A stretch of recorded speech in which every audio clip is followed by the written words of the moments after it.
hello. How are you? This is Coach Tanya from the Trauma Recovery Room.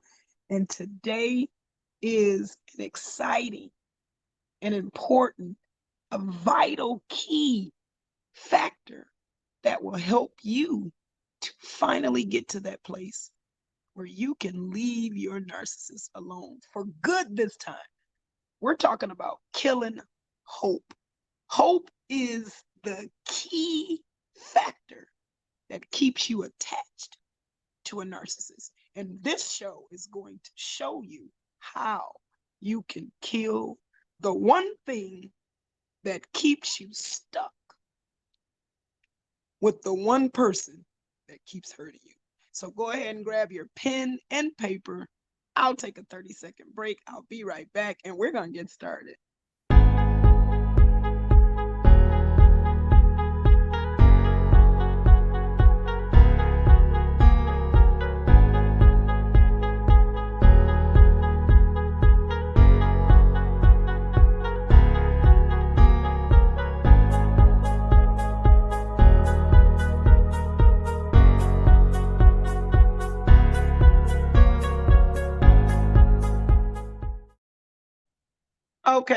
Okay. We are back.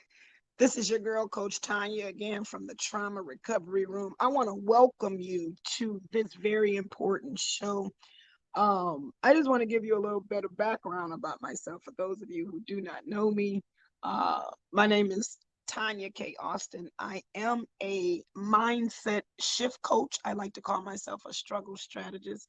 I'm also a self-love coach and a narcissistic and trauma recovery abuse coach. So the Trauma Recovery Room is a place that I design for those of us who have gone through the process of enduring a relationship with a narcissistic person. I actually just recently divorced a narcissist, and the last year and a half of our relationship, physical part of the relationship, because as you'll know, dealing with a narcissist, even when you leave, they still linger around, which means, and we'll talk about this later, some things still need to be conquered within you, because a narcissist is definitely a representation of your internal thoughts. But we'll talk about that later. So on my search of trying to pretty much fix him, because I was a fixer, codependent fixer, with no love for myself, on my journey to fix him, I discovered about narcissism and codependency and the dynamic of that relationship. And I began to heal from my pain, understand what it is, the part that I was playing in this relationship. And I started to change my mind. I started to see things differently.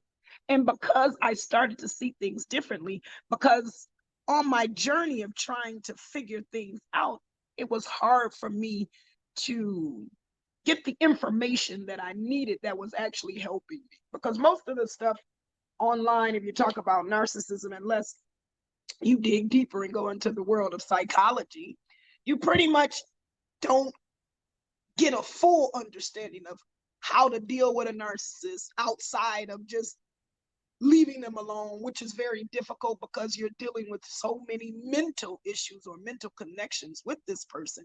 It's not as simple as just leaving them alone, because if it were, guess what? We would leave them alone. So on my hunt to try to fix him, I fixed myself.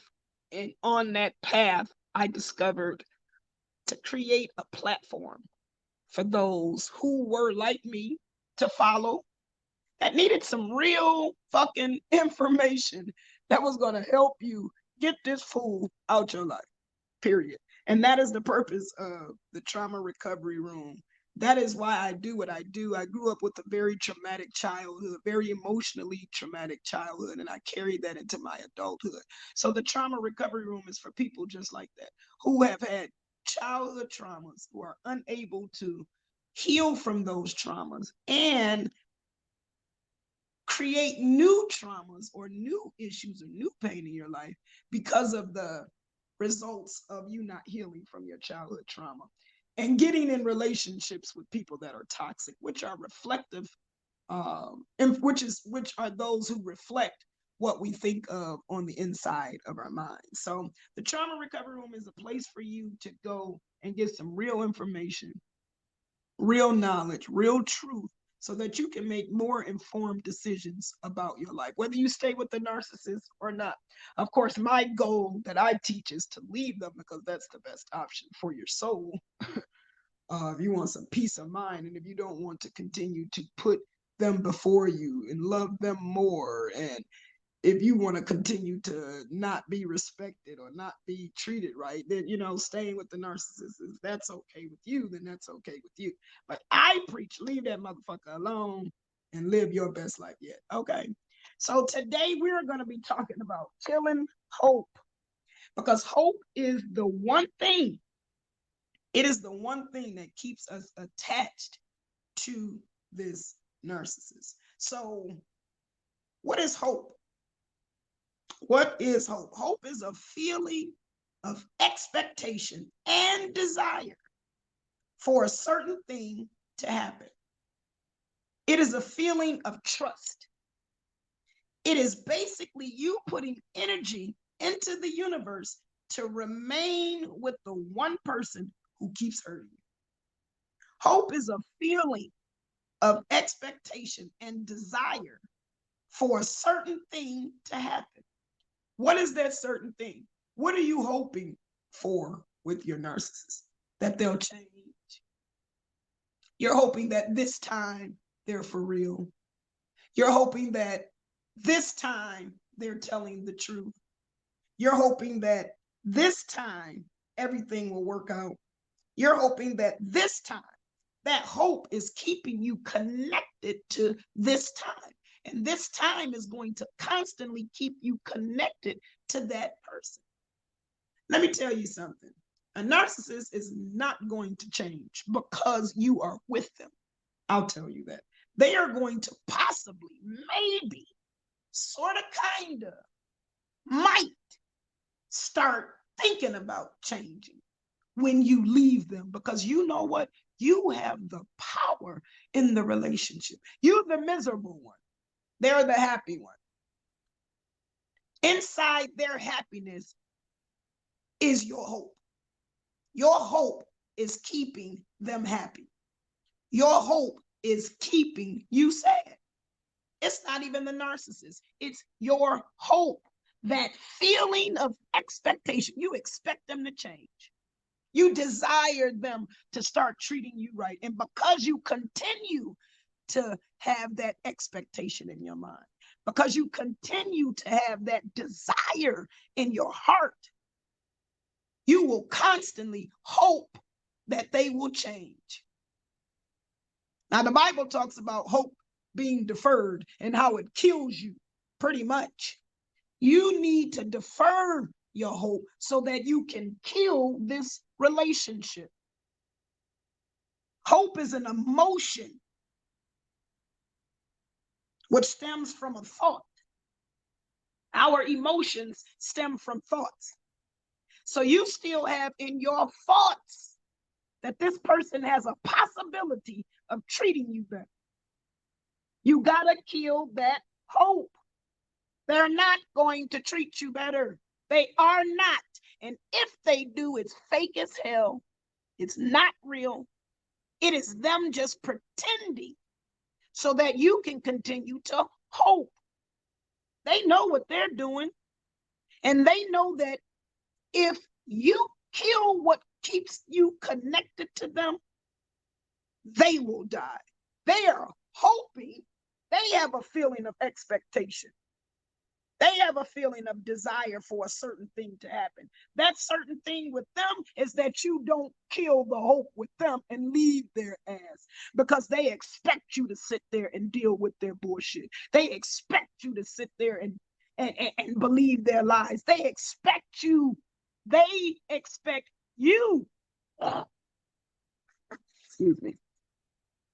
They expect you expect you to. They trust you just like you trust them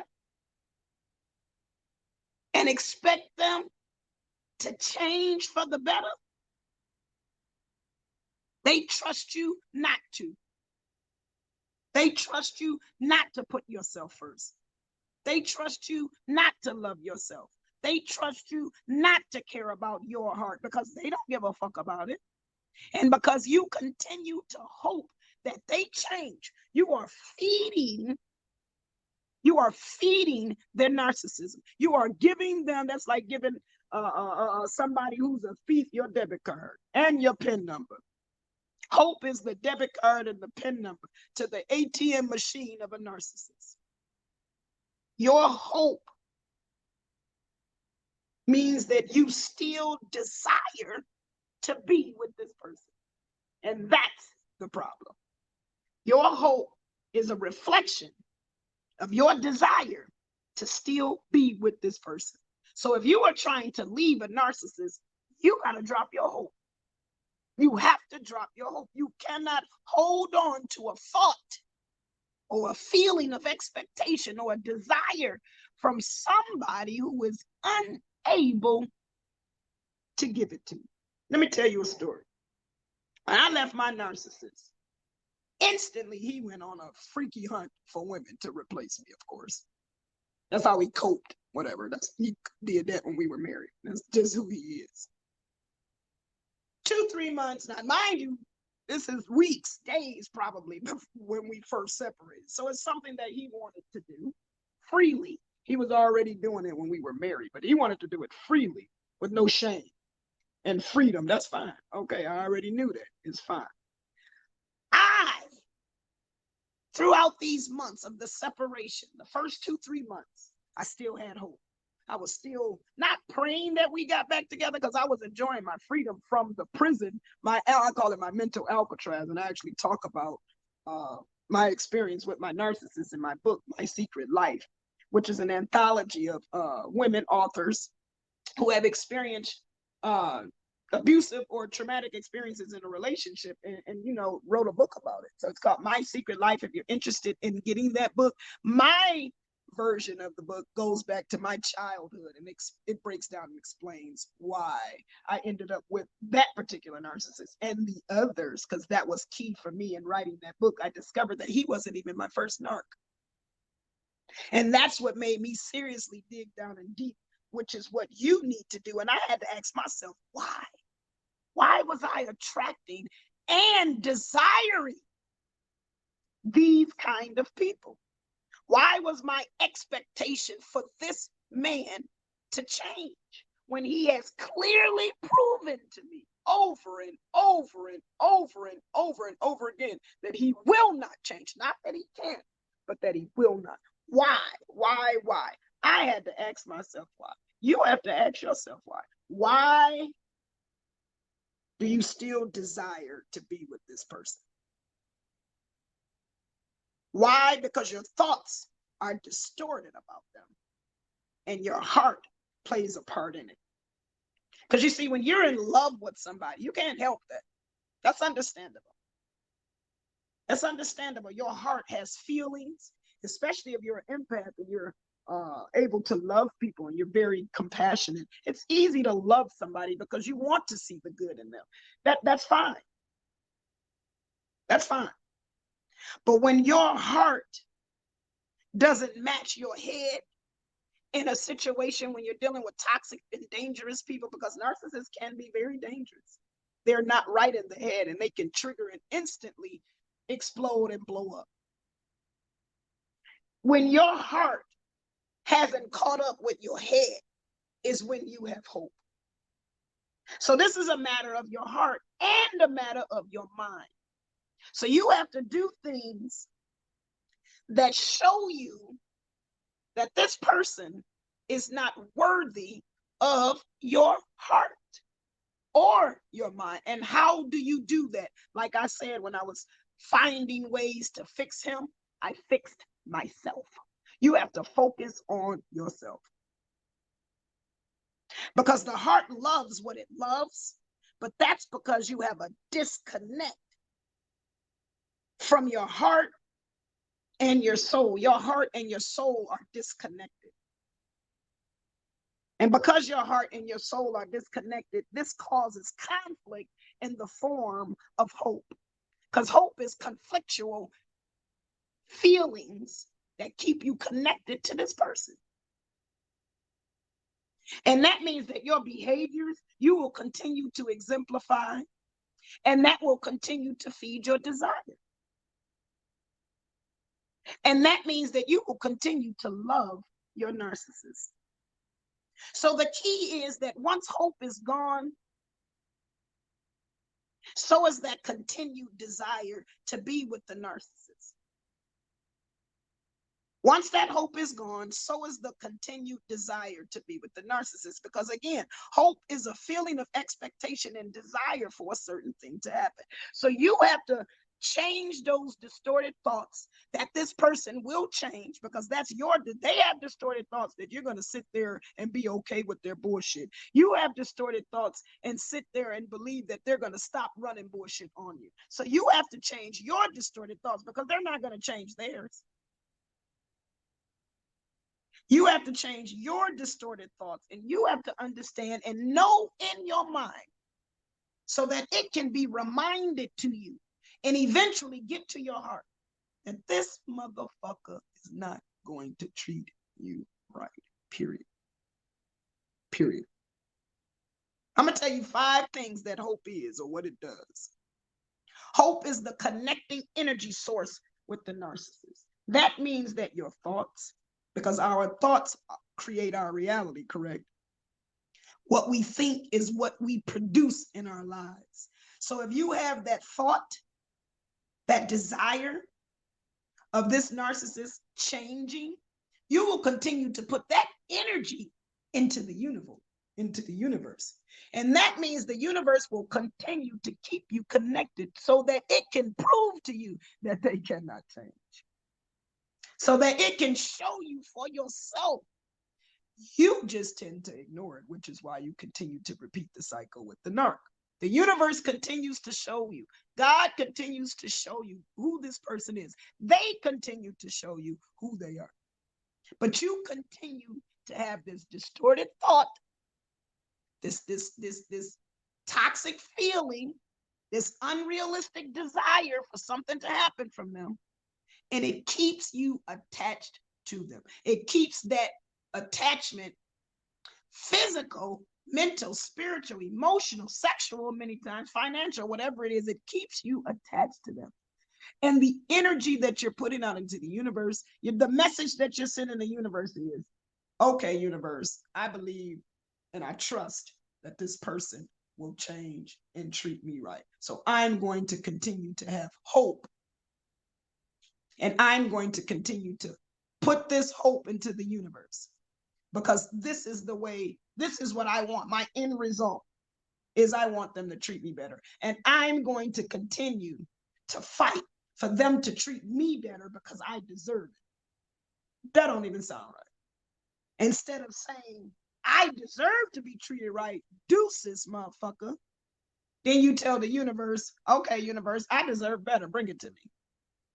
See what I'm saying? So hope is the connecting energy source. It is the source of energy.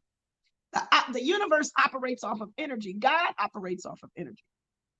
Faith is energy. Faith is a thought. It is a belief. It is a system of beliefs that you have about God doing something for you. That's energy. Energy is what connects us to the universe. And if your energy connecting to the universe is saying, bring it on, I want more because I have faith, I trust that he is going to do this. You are telling the universe, I trust in this person to treat me right. And I want to stay with them so they can treat me right. I want to prove this right. That's what you're telling the universe. That's what hope is saying, that you are telling the universe, you trust this person, that they will one day snap in treating you right. Can't say snap out of, because they've been did that. They need to snap in treating you right. And hope is the connecting energy source that keeps you stuck in that cycle of seeking of seeking, because you're never going to get it, of seeking them to treat you right. You're going to constantly have that desire, because of course you desire to be treated right. Of course you have an expectation to be treated with respect, to be treated with love and loyalty and faithfulness and honor. Of course you have that expectation.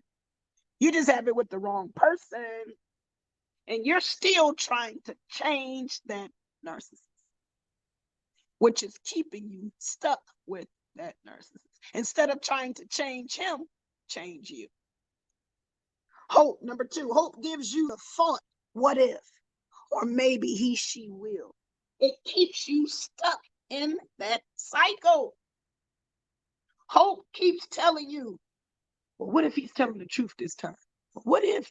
Because you know that they love bomb you and they hoover you, and and they run game on your ass to make you think, because they're great actors. They are running game on you. They got a hell of a script somewhere. They got a hell of a script somewhere, and they studied it and rehearsed it, and now they're running it on you to convince you to continue to have hope in them, because they know damn well that if they lose you, their life is fucked. They need you. They need you to function as a successful narcissist. You are funding their narcissism. Staying with them is funding their narcissism.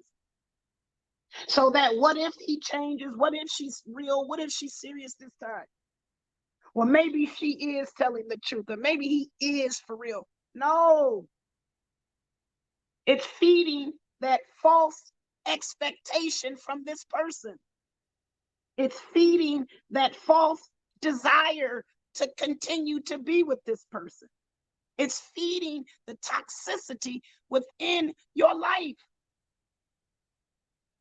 Number 3, hope produces continued wrong thoughts. If you continue to hope for this person to change, if you continue to have that expectation in this person, you're going to continue to have that expectation of this person. They're going to continue to let you down, and you're going to start the cycle all over again. Oh, well, I hope. Maybe. What if? And this is my kicker. He got to love me if he's still fucking with me. No, he got to love himself. And I had to figure that out. It's not love for you that keeps them coming back round.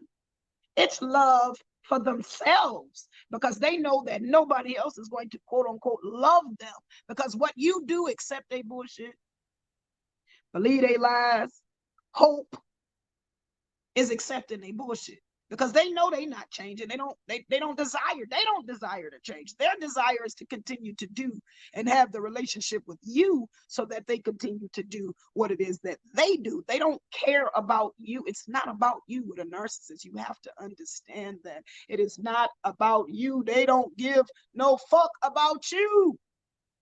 I don't care how sincere the act seems. I don't care how many times they tell you. I don't care how many times they come back. They don't care about you. They come back because nobody else is dealing with their bullshit like you did. Hell yeah, they hope to get you back. Hell yeah, they hope you don't leave. That's why they don't leave you when they cheat.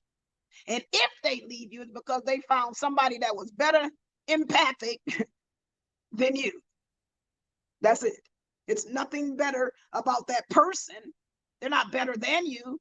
The new person, the new feed is not better. They're just a new feed, something fresh for him, because he can't manipulate you like he used to, or she can't manipulate or play you like they used to, because now you're questioning them. Now you're bitching and you're complaining and you're exploring. Hell, you're looking at this video, so you're wondering, you're getting wisdom, you're getting stronger, you're getting wiser, you're getting better, and they're not liking it. So hope produces that continued wrong thought. Number 4, hope is friends with empathy. Interesting. Hope and empathy go next. They cousins. Because with that hope, that expectation, and that desire for a certain thing, you have empathy in the search for finding it. You understand that it takes time for them to develop that. But with the narcissist, that's the point. It don't take time for them to develop anything good. The time that you give them is permission for them to continue doing everything bad. They're not going to transition in their mind until you leave them. If you want a narcissist to change and treat you better, leave their ass alone. That is the God's honest truth. I promise you. I promise you. And as the one of the victim, so to speak, we have the power. The narcissist does not have the power. It may appear that way, but at the end of the day, if you leave them, you will destroy their whole world, period. And they know that. That's why they bully you and make you believe that you need them. My narcissist actually laughed in my face when I told him I wanted to leave. And he literally laughed and told me, "You fooling yourself if you think you're going to be happy without me." I had to laugh in his face back and say, "Nah, I think you talking to yourself. You going to be fucked up when I leave." And he fucked up, which is why he's out here coping with women, which is how he copes, period. He don't know what to do. And it does not matter what tactic he approaches me with. I'm not dealing with that bullshit, because guess what? I have ultimately and eventually lost my hope. And I won't lie, even after the separation and divorce, I still had hope, which is why when he would call, I might answer the phone, or I might listen to what he had to say. Or if he stopped by my house, I might let him in, depending on how I was feeling. Because there was many days he sat on my porch and it's cold in the motherfucker. He was freezing. But there were days when I still struggled, and I had to get to the understanding of the struggle. It was hope. I was still hoping. I still had that desire, that expectation. I was expecting him to stop messing with women, grow the hell up, see what life was like without me, change his ways, and come back right. I won't even lie. But that last opportunity of when the universe was showing me, "Girl, bye, fuck this nigga." Oh, excuse me. Sorry. Fuck this fool. Fuck him. And because I got to that point, I was able to clearly see what it really was that was going on. And I was keeping that attachment to him going on through my hope. Number 5, hope increases your loyalty to them and keeps it away from yourself. Hope increases your loyalty to them and keeps it away from yourself. Hope will have you thinking. Hope will have you believing. Hope will have you trusting. Hope will have you doing things that produces your end result in a natural, normal world, because it's energy. But you're never going to get the result that you desire, because the narcissist is not produced to do that for you. They'll never do that for you. They will do what you're trying to get the narc to do for you while you're with them will only be done when you're not with them. They will never, the only transformation that they will give you is to take you from good to bad, brokenhearted, and back to bound to know who you are. But you have to get through the process properly. So you remain loyal to this narcissist by hoping, which is that energy you're putting into the universe. And because you have that loyalty to them, you're being disloyal to yourself. You're being disloyal to yourself by having hope for this narcissist. So how do you kill this hope? How do you kill this hope? I'm going to give you 10 things. 10 things. Get your pen and paper. Get your pen and paper. I'm going to give you 10 things, 10 steps that you can take that'll help you kill the hope for your narcissist. 10 things. Number 1, accept the truth about them. The truth will set you free. Accept the truth about them. I had to accept the truth, because this man showed me that even though we have been separated for all these months, he will literally come in my face with a brand new approach, so he says, and lie to me. And I found out about 2 women, and lies cover up, same thing. And at that moment, I realized that I still had hope. And I wasn't angry, I wasn't mad, sad, or anything. I was disappointed, but I was disappointed in myself, because I kept having that expectation, that belief, that desire. I still desired for him to change. And because he showed me, and the universe allowed him to show me, because I had been dealing with some thoughts about him and missing him and all of that, the universe clearly brought him to me to reveal to me, no, you have permission to leave him alone. And I'm going to show you how to do it, which was killing my hope. So I had to accept the truth about him, and it set me free. I had to accept the truth, which was my expectation would never be met, no matter how hard I tried.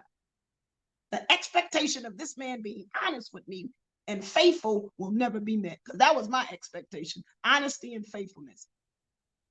That desire that I had for him to be the one to be my husband and right to me, I had to lose. That desire had to turn to me, but I had to accept that truth. And once I accepted that, instantly, I was able to shift my thoughts, and my heart caught up. I was able to shift my thoughts, and my heart was able to finally accept that it's over. And at that point, I killed the hope, I killed the love, and I killed my even care of being with this man. So number one, accept the truth about the narc. It will set you free. Number two, cry it out. I had to cry. Cry it out. Get all them tears out. All ball out of control. Like literally take 2, 3, 4 days, 3 days. 3 days and cry. And I mean, cry. All the pain that they put on you, cry, let it out, release it, release the pain of disappointment, because that's what that is. Release that pain of disappointment. You are disappointed in yourself for trusting them again, and you are disappointed in them for letting you down again. Release that pain. That shit is painful. Cry it out. Number three, journal your feelings. Express your emotions. Not only do you need to release those tears, you need to release those thoughts. Connect with yourself. Be honest with yourself. Admit your truth. I still had hope. I had to be honest with myself. I still had the desire that this man would treat me right and be honest with me and faithful to me. I still was holding on to that, and I had to release that. But though, journal those feelings, express your emotions, write them down, because crying is a way of dumping. Writing is another way of dumping. Another way of dumping is repeat to yourself, they will never change. So you're going to cry it out, you're going to write it out, and you're going to scream it out. If you feed your mind with this truth that they will never change, it will begin to believe it. You have to repetitively say this to yourself. They will never change. Lose your hope. They will never change. Lose your hope. They will never change. Drop the hope. Stop hoping. Stop it. Tell yourself they will never change. Number five, go no contact. Go no contact. Physically free yourself from this person. And separation from them is massive. It definitely allows that energy space, that opportunity for you to get clear on everything. Because when you have them around you, it's as if you're still there, but you're not escaped. And if you cannot go no contact, then find a safe space where you can meditate and pray and clear that negative energy and put in that new energy into the universe. Because ultimately, and I do understand, because I was in a situation where I needed him, so to speak, even though that was still an excuse, because I didn't need him. I was just choosing to have him as the one to provide me with that need. That's deep. I was choosing to stay in that relationship hope because I was hoping. So I hid behind my hope and staying with him. And I needed him. Hope disguises need. So go no contact. And if you can't, find some physical space when they're acting a fool and they gone out the house. Hell, you got to create an argument with them so they can leave. You know they predictable. And get you some space where you can create positive energy, positive thoughts, and put that energy into the universe and let the universe produce that for you instead. Changing your mind. Number 6, when they pop up in your head, immediately change the thought. Immediately. If it's something good, immediately think of something bad that they did. If it's something bad, immediately think of something good, not that they did, but something good outside of them. Because you want to train your brain that this person is bad. They're not good for you. They're not good for you. And you want to continue to train your psyche to believe this, because once it's in your head, it transfers to your heart. Then it spills out of your mouth. And from there, the actions take you where you need to be. But you are in this relationship with this narcissist, and they won't leave you alone. You can forget that. You have to take control. You have to empower yourself, because they're not going to leave a good thing. You're a good thing. You're a good thing. They ain't about to leave you. Why would they leave a good thing? Come on now. So when something about them pops up in your head, immediately change your thought. Number 7, remember how they treated you. I created a vision board that I break down my past, present, future. I have like the ones that open up with the little flaps on the side. The one on the left side is pretty much the past, how they were treating me. The middle part was the present when I did the board, and the right part was my future. And I had to break down all of those things that were very important to me, that he hurt me on, and that was my past. And I had to go into the present and express how I was feeling.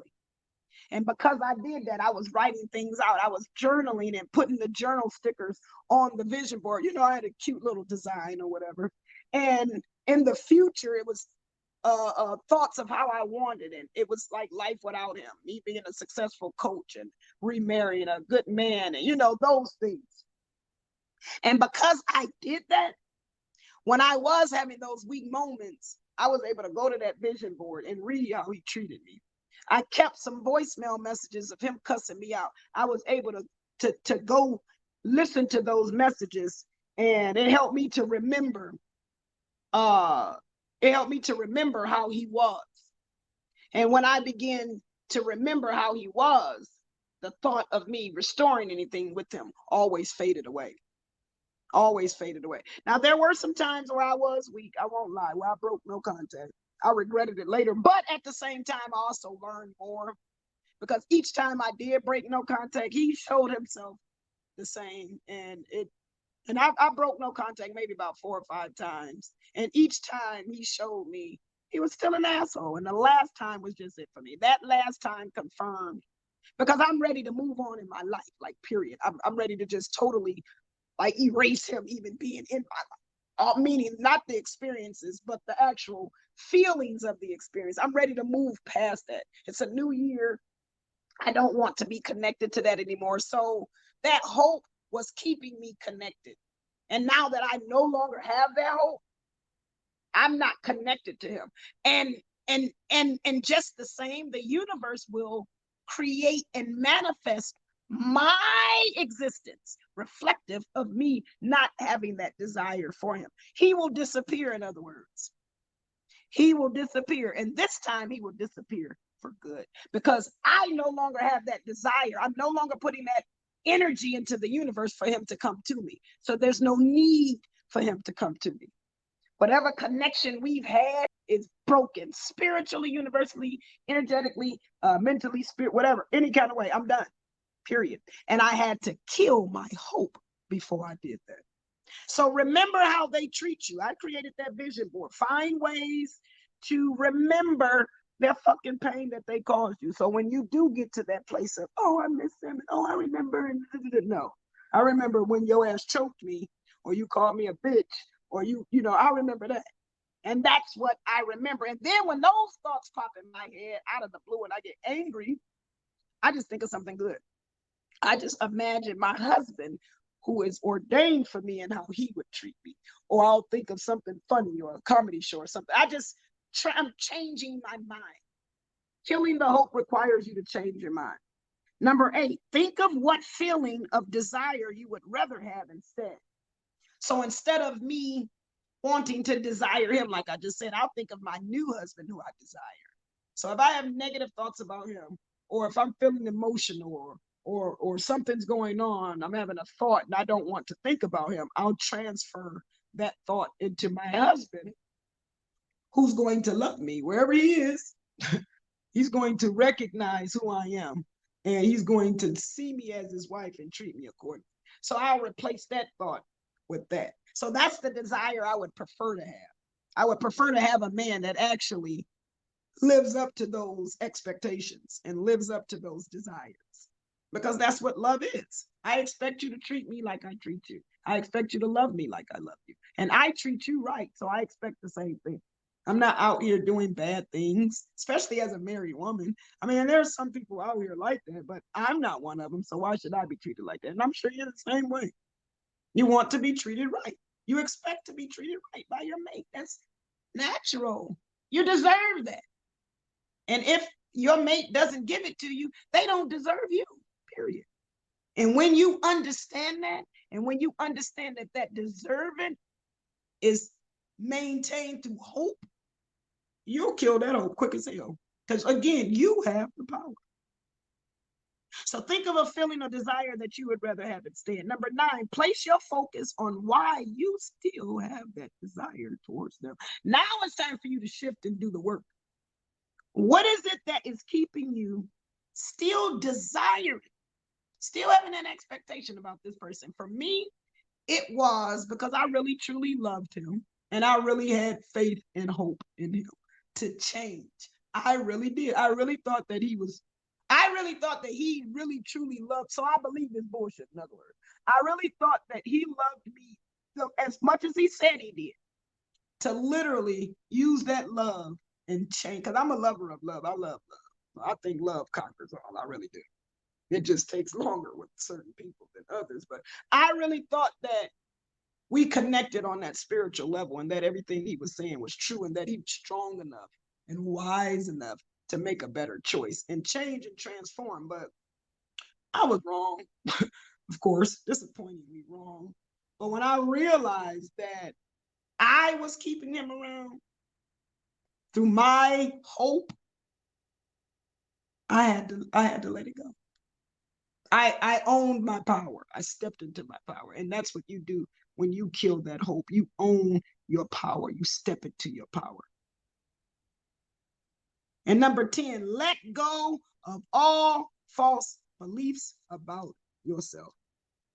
I had to really dig deep, further than what I was digging already, because I hadn't gotten to this point. Because during our separation, I literally, while he was out there screwing women and dating, trying to move on, I was literally moving past my past pain and trying to forgive him for what he did, and then move on, either with him if he'd actually changed, and because I did love him, or either move on separately. So in that process of hoping, still deep down subconsciously, I realized that he wasn't going to change, and I had no other option. That I was killing myself, beating myself up, abusing myself by continuing to have hope in this man. I was doing it to myself still, and I have gotten to a place where I know my worth. You're not about to run that on me. And it's scary, because right before I had a breakthrough, I was about to break and cave in and believe him, which I actually did, which is what triggered the fears in me with him, because I definitely don't trust him. And I refuse to be with somebody that I don't trust, that I know for a fact is untrustworthy. No, you're not going to get me. He almost got me slipped back in that. But the God is good. The universe is good. It stopped all of that, because I ain't gonna lie, I went through his cell phone, saw something that he lied about, and openly told me I violated him by going through his cell phone. He trusted me not to do that. And he wasn't expecting me to go through it, because he was never going to tell me about the girl. He was just going to leave her alone, which was probably a lie. Whatever. Anyway, so in the process, I had him block her and delete her number. I don't know if he still has it. I don't know if he calls her. And we had a nice little nasty voicemail message on her phone. So but see, that's the thing. You're trying to suck me back into this bullshit. I don't want to deal with that. And I had to really realize that having that hope is what was sucking me back in because I still had that desire for him to change. Now, I'm not, in the back of my head, I'm not fucking with you through your changing process. But I still had that desire for him to change and to come back to me right. And he just couldn't do it. And when I realized that last episode of our show, which I'd say he's an actor, he had a nice episode. The last episode of his show with me, the season finale, the series finale, excuse me. That last series finale with him, it clicked in my head. This fool was not going to change. And I don't have time to wait no more. I done gave that man 3 years of my life and it was a complete waste because he did not grow on any level at all. And I was totally not the same person I was 3 years ago. So he wasn't on my level before that. He really is not on my level now. And that is when I killed my hope. That is when I killed my hope. That is when hope died within my heart. Hope died within my soul. Hope died within my spirit for this man. And I can honestly say I no longer have that desire for him to treat me right. I no longer have that expectation of him to be faithful and honest with me. Because you know what? Instead of him doing it, I'm going to be faithful and honest to myself. And I'm going to treat myself right by removing him permanently from my life. I have realized that this man is no good for me. And I have accepted that, which is my truth. He is not what I want. He is not what I need. He is not what I deserve. And he is not deserving of me. Because everything that I have is for a man that is worthy of having it. Because my gifts are for a good man because I'm a good woman. He was not a good man. Your narc is not a good man or a good woman. They are not. And you having that hope is simply feeding their badness. It's simply you saying, keep on hurting me. I'm going to stick around because I believe and I hope and I pray and I have trust and I have faith that you're going to one day wake up and treat me right. Because that's what hope is. One day you're going to wake up and treat me right because that's your expectation. That's your desire. One day they're going to wake up just out of the blue and treat you right. The only way they're going to do that is if you leave their ass alone. Trust me. Your absence from their life is going to spark some changes in theirs. Period. And it's going to allow you to become free for you to grow and continue to get past them.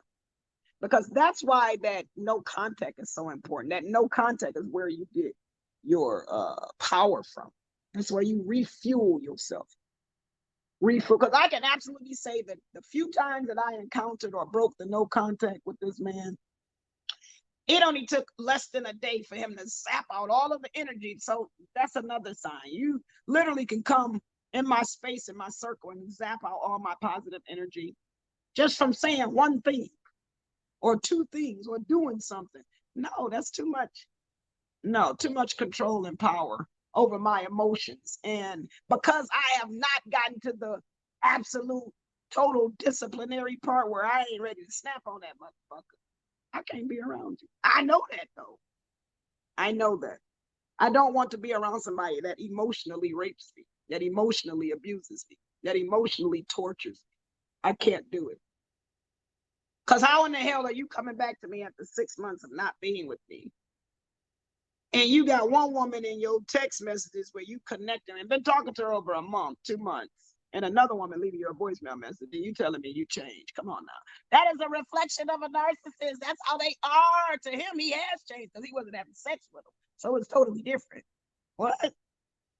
And then he labeled her, she's a friend. Okay, well now you got female friends. I don't do men that got female friends. Now my husband, that I don't know nothing about? No, I don't think so. But the mindset of a narcissist is so fucking distorted. It's crazy. That's actually how they think. That's actually how they think. So by knowing the power that you have in this relationship, you are able to break free from the shackles of their love. Because narcissistic love is that's some crazy ass love, baby. It's some painful love. But the thing about narcissistic love is that it really, truly, honestly serves a purpose. It really, truly, honestly serves a purpose. It really does reflect some things in your life that are going on. It really means that you need to start paying attention to your thoughts, because our mates are our mirror image of our thoughts. They mirror our thoughts. They mirror our internal thoughts. Our mates mirror our internal thoughts. So if you are internally believing that you don't deserve to be treated right because you're not worthy of it, because of some childhood issue that made you believe that lie, you're going to continue to have that hope in that narcissist, because your search is to be treated right. Your desire is something from them that they are never going to give you. And you're going to constantly be spinning your heels trying to get this from this person.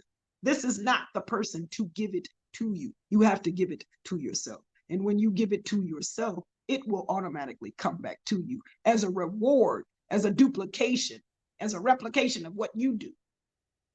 Because if you continue to think you're not worthy, then you're going to have unworthy people coming into your life, reflecting that truth, which is your thought. You think you're not worthy. So you're going to have people in your life, narcissists in your life, that are going to reflect how unworthy you are, because they're going to treat you as if you are unworthy.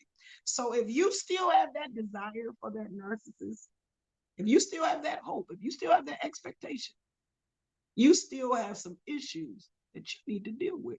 You still have to deal with your worth and your value and some love. You need to build your mind about yourself. So that hope is a reflection that you still want that relationship. That hope is a reflection of your insecurities. It is a reflection of your fears. It is a reflection of your worry. It is a reflection of your negative thoughts. Now, we're talking about hope when we're talking about God. It's a good thing. You'd have never thought that hope was a bad thing. When you're dealing with a narcissist, it's a terrible thing. It's so unproductive. It's poisonous. It's toxic. It is the glue which keeps, it's nothing else. You can love them, but you can love somebody from a distance. It's not the love that you have for the narcissist that's keeping you attached.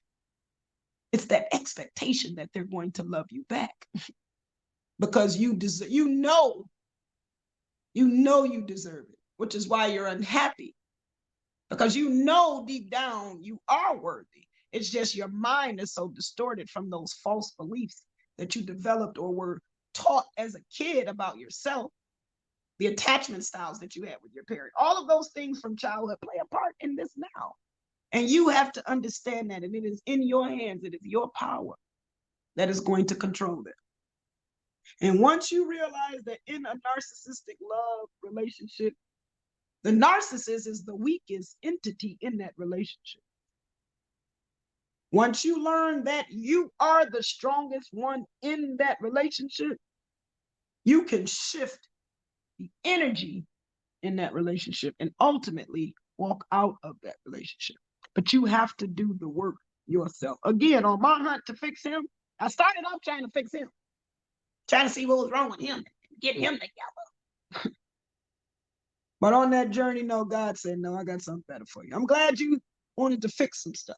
Now let's fix you, because I have greater things for you to do, and I don't have time for you to sit here and continue to have hope in somebody that's never going to treat you right. I had to lose my hope.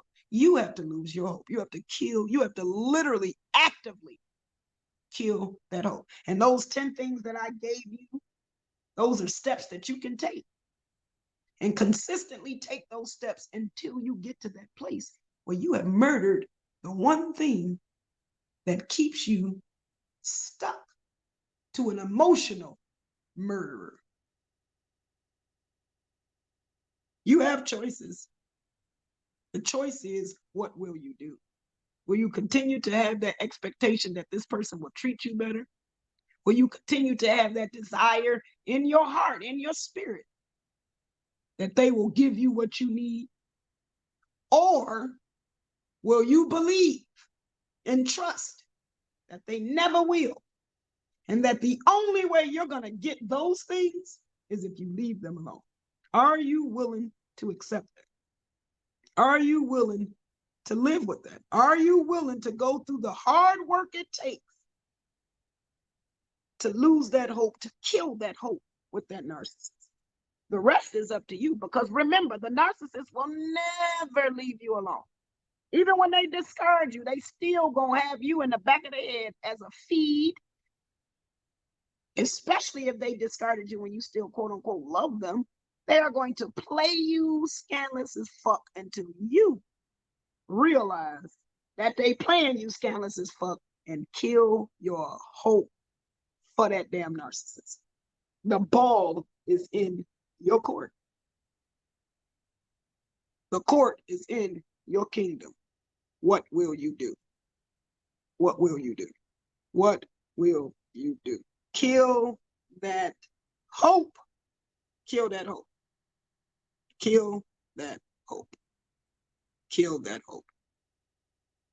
Well, that is all I have for today. Oh my God, that was an exciting, intimate conversation. I like to call these my intimate conversations.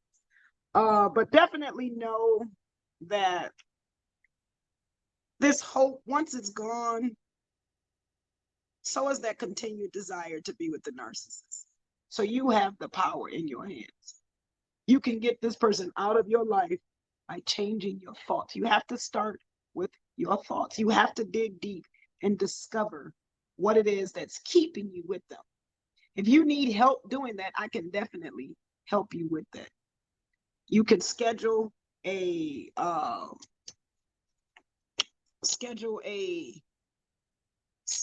60-minute phone consultation. You can schedule a 60-minute phone consultation. And if you look on the screen, I put my information down there for you. You can schedule a 60-minute phone consultation, a strategy call. It's free. Go to that website on this page so that we can identify what's holding you back emotionally. We can figure out why you're holding on to this hope. What strategically needs to be done to eliminate this problem so that you can get this narcissist out of your life. If you are interested in getting that help, if you are serious about losing that hope, killing that hope, then go ahead and book your strategy call. Because I have a multiple array of programs, courses, mini courses that you can take that'll get you on the right path and strategically help you to eliminate that narcissist from your life. So this is your girl, Coach Tanya. It was definitely a pleasure to serve you today. Definitely am grateful and thankful for you purchasing this program, and make sure that you put in the work that comes with it. So go ahead and book that strategy call. Go ahead and make it okay to have permission to kill hope with this narcissist. But this is your girl, Coach Tanya. This is the Trauma Recovery Room, and we are presenting to you Killing Hope, because you need to learn how to kill what keeps you attached to your narcissist so you can leave for good this time. I will see you when I see you, and I hope to hear from you real soon. Bye.